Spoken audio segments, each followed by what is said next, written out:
Behind me is over 1,400 horsepower of all-American Mopar muscle. This is the Forged 4x4 Supercharged Showdown with the Ram 1500 TRX, born in that 6.2-liter supercharged V8, also known as the Hellcat, and our first ever Jeep Rubicon 392 with a 3-liter Whipple Supercharger on it. This one has 38-inch tires, weighs in just over 5,000 pounds.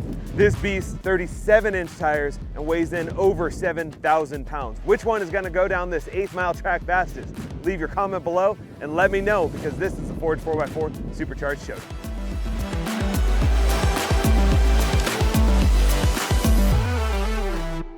Before we rip down the track, let's talk about these two beasts. We worked on this rig with our friends at Whipple and Deutsch Off-Road for over a year. We put Dana 60s on it, 38-inch tires. It's got the Whipple Supercharger underneath the hood. This is brand new to the market, 3-liter supercharger on there in a cherry red that just absolutely pops. This thing rips with a MagnaFlow exhaust, R-Tech skid plates, and more. This is the most expensive build that we've ever had in the history of 4x4. If you're a Jeep fanatic, this thing should really steal your heart.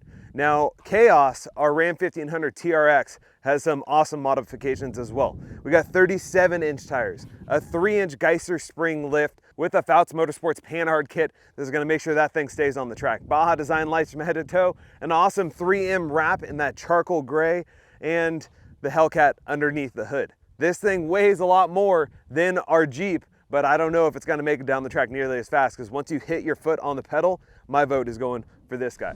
They say it's not the size of the engine, but the skill of the driver. We got Esparza here from Restomod's Garage. He works on a lot of our cars and is gonna get behind the wheel of the TRX. Yep. First impressions, what do you think is gonna go? My money's on the TRX because I've actually driven one of these, but you've driven this one kind of in anger, which I haven't, because I think it had like 6 miles when I drove it, so I was a little easy on it. Yeah, this is now broken in, 800 miles on it, less than 1,000 miles on this 2022 Jeep Rubicon 392, and it's a sleeper because no one would even know that there's a supercharger underneath the hood, but right, there's only one way that we're gonna be able to settle this. Yeah, I mean, 8th mile. Yeah, let's race them for pinks, or I mean, I guess they're both yours. Yeah. I mean, it's not for long. Not for long. Yeah, that's right. Race for pinks. All right. Okay. Pink sandwiches.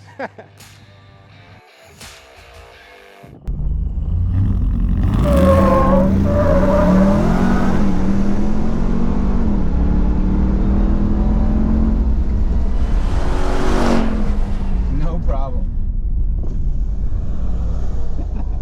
All right. I want to hear his excuses because he's probably learning how to drive this thing. I heard it chirp all of them. Yeah. Yeah, like less aggressive launch, I think. Yeah, interesting. That is interesting. It's going to be harder for him, I think, to get this thing out. So I was saying how this is much heavier and bigger, but I think it helps it on the launch. I honestly think this thing probably has more horsepower as well. But yeah, I think he's going to have trouble launching that thing. It's a Jeep, you know. This is a TRX, so there's probably a couple $1 million worth in R&D to get this thing to get out of the hole right. And after driving these a couple times, it does its thing. So Carter's gonna have a little learning curve. Here we go.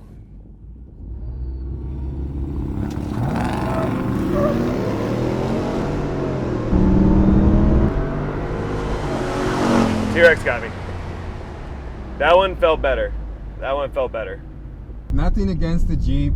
It's built to do different things. One more just for fun, but I don't know if it's gonna get it. I felt like I might have a little bit more power in there, but that TRX just absolutely rips. I think the additional power, like I still am not getting that traction, which happens sometimes in like our Hellcats and really high horsepower cars that we have. They're super fast, but it's almost too much power that you need to really feather it and get on it. So, there we go.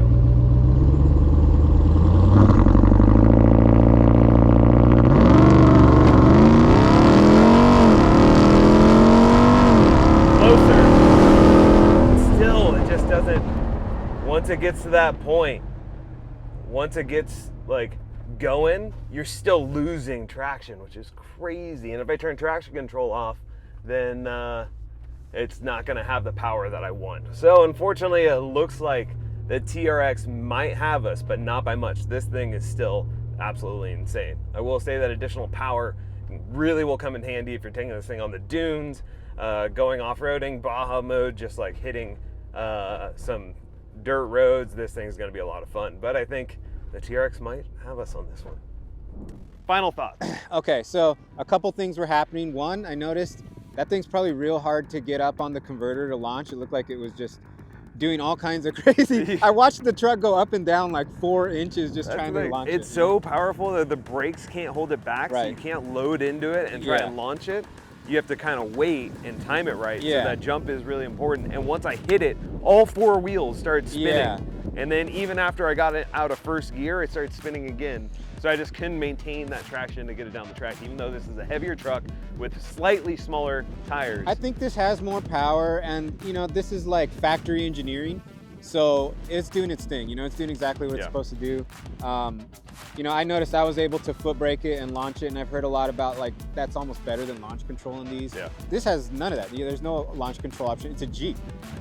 So I think if we were rock crawling, it'd probably be a different story. Oh yeah, dominate. Yeah, 100%. All right, what kind of race do you guys want to see next out of the Forge 4x4 garage? Leave a comment below. Let me know which one you want to win if you happen to be our grand prize winner and proud new owner of one of these ridiculous $100,000 vehicles. Go to forge4x4.com to get entered to win today.